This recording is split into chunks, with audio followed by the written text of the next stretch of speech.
এবার রমজানের একটি ভিন্ন রকমের রোজা পালন করতে আমরা গিয়েছিলাম টাঙ্গাইলের গোপালপুরে। এখানে আমরা এক প্রবাসী পরিবারের সাথে একদিন থেকেছি, তাদের সুখ দুঃখের গল্প শুনেছি এবং সুন্দর একটি দিন পার করার পাশাপাশি সবাই একসাথে ইফতার করেছি। এর জন্য আমরা প্রথমেই সকাল সকাল যাই টাঙ্গাইলের গোপালপুরে। গোপালপুর মূলত সারা দেশে বেশ বিখ্যাত এর 201 গম্বুজ বিশিষ্ট মসজিদের জন্য, যেখানে একসাথে 3000-এর বেশি মানুষ নামাজ আদায় করতে পারেন এবং এটি পৃথিবীর সবচেয়ে বেশি গম্বুজ বিশিষ্ট ও সবচেয়ে উঁচু মিনার বিশিষ্ট মসজিদগুলোর মধ্যে অন্যতম। বিখ্যাত এই মসজিদ ঘুরে দেখে আমরা চলে যাই সেখানকার প্রবাসী পরিবারদের সাথে ঈদের আনন্দকে ভাগাভাগি করতে। এ পর্যায়ে প্রবাসী পরিবার আনন্দকে ডাবল করার পালা। এখন আমরা তাদের সাথে একটি গেম সেগমেন্ট করব, যেখান থেকে আমরা উইনার্সদেরকে সিলেকশন করব এবং সেই উইনার্সরা পাবে বিকাশ এবং এসিআই প্রিমিয়াম প্লাস্টিকের পক্ষ থেকে এরকম দারুণ কিছু গিফট। চলুন দেখে নেই কারা হয় আমাদের উইনার্স। পুরো সেগমেন্ট আমরা করব 3 পর্বে, যেখানে 2 পর্বে থাকবে দুটো ইন্টারেস্টিং খেলা। এ পর্যায়ে আমাদের প্রথম পর্বে খেলাটা হচ্ছে বালুশ খেলা, যেখানে আমরা রমজান মাস তাই কোনো মিউজিকের সিস্টেম রাখছি না, আমরা বাঁশি সিস্টেম রাখছি। অর্থাৎ একটু পর্ব বাঁশি বাজানো হবে এবং সেই মুহূর্তে বালুশটা যার কাছে থাকবে তিনি আমাদের গেম থেকে আউট হয়ে যাবেন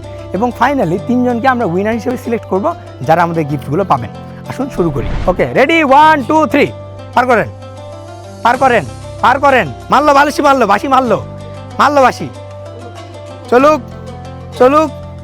চলুক।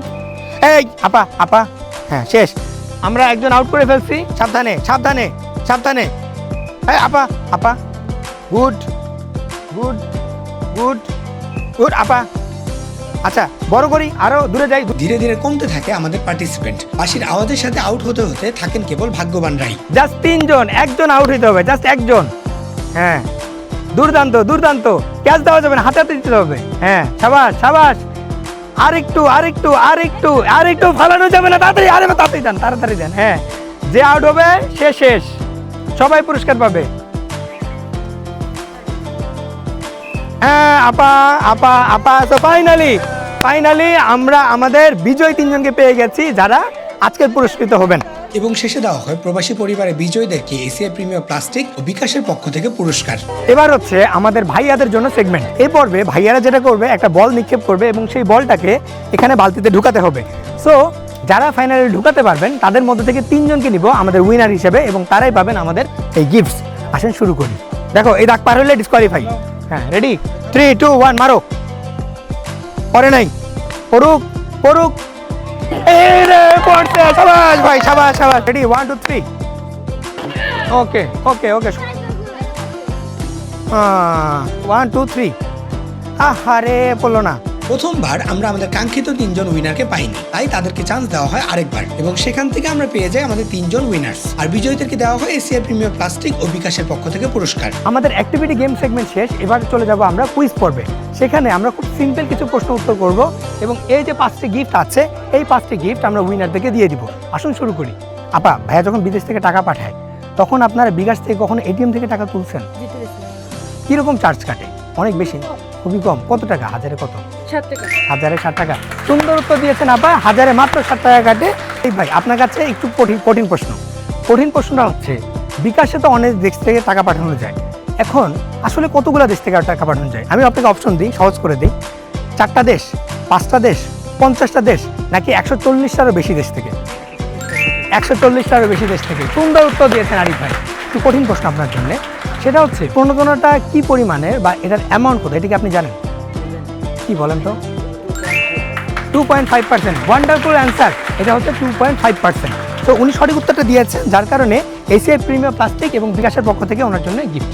এবং ফাইনালি প্রবাসী পরিবারের মধ্যে কুইজ পর্বে বিজয়ীদের মাঝে পুরস্কার দেওয়ার মধ্য দিয়েই শেষ হয়ে যায় আমাদের সব গেমস ও কুইজ পর্ব। যদিও এর আগে সেখানকারই এক প্রবাসী পরিবারের সাথে আমরা কথা বলতে যাই, যাদের সন্তান ব্রুনাইয়ে আছেন 2 বছরের বেশি সময় ধরে। আঙ্কেল আসসালামু আলাইকুম।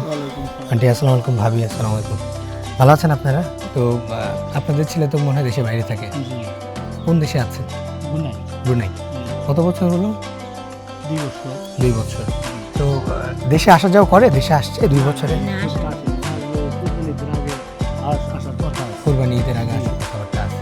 তো তার মানে এই যে 2 বছর আপনারা ঈদ করলেন, রোজা পার করলেন, একবার আপনার ছেলে আসেনি? ফোন টোন দেয়? আগে তো মনে করেন ছোটবেলা থেকে এই যে একসাথে ইফতারি করতেন, ইফতারি বানাইতেন, আন্টি হয়তো ইফতারি বানাইতো, ভাইয়া আসতো, সবাই একসাথে বসে ইফতারি করতেন। এখন তো ছেলে নাই, ছেলে থাকে অনেক দূরে।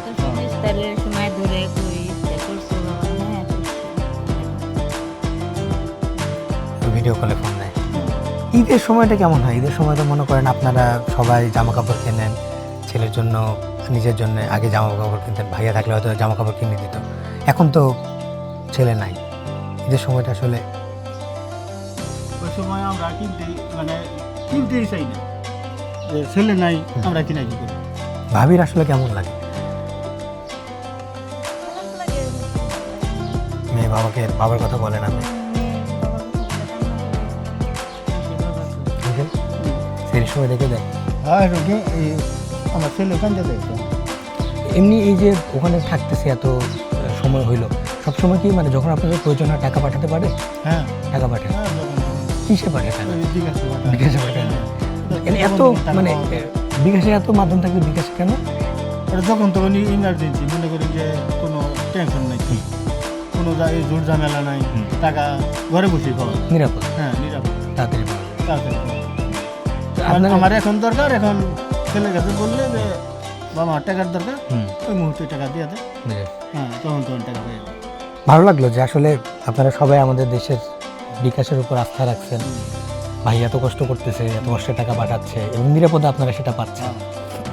আমরা আসলে দোয়া করি ভাইয়ার জন্য, দোয়া করি যারা এই যে প্রবাসে যারা কাজ করতেছে সবার জন্য, যেন তারা নিরাপদে থাকে, সুস্থ থাকে এবং আবার যেন দেশে ফিরে আসে, পরিবারের কাছে ফিরে আসে, এটাই দোয়া করি আসলে। এমন অনেক অজানা কষ্টের গল্পই আসলে আমাদের অজানা থেকে যায়, যা কোনোদিন হয়তো কেউ শুনতেও পায় না এমন প্রবাসী ভাইদের পরিবারের কাছ থেকে। সবার শেষে পালাটা ছিল ইফতারের। বাড়ির উঠানে সব পরিবারের সদস্য একসাথে, এ যেন এক আলাদা উৎসবের মতো লাগছিল। নিজের কাছেও এক আলাদা ভালো লাগা কাজ করছিল। গ্রামীণ পরিবেশ, খোলা আকাশের নিচে এতগুলো মানুষ একসাথে ইফতার, এর চেয়ে আর কি বা ভালো হতে পারে। মন থেকে এই আশা করব যেন বিকাশের এমন আয়োজন বজায় থাকে প্রতিটি বছর।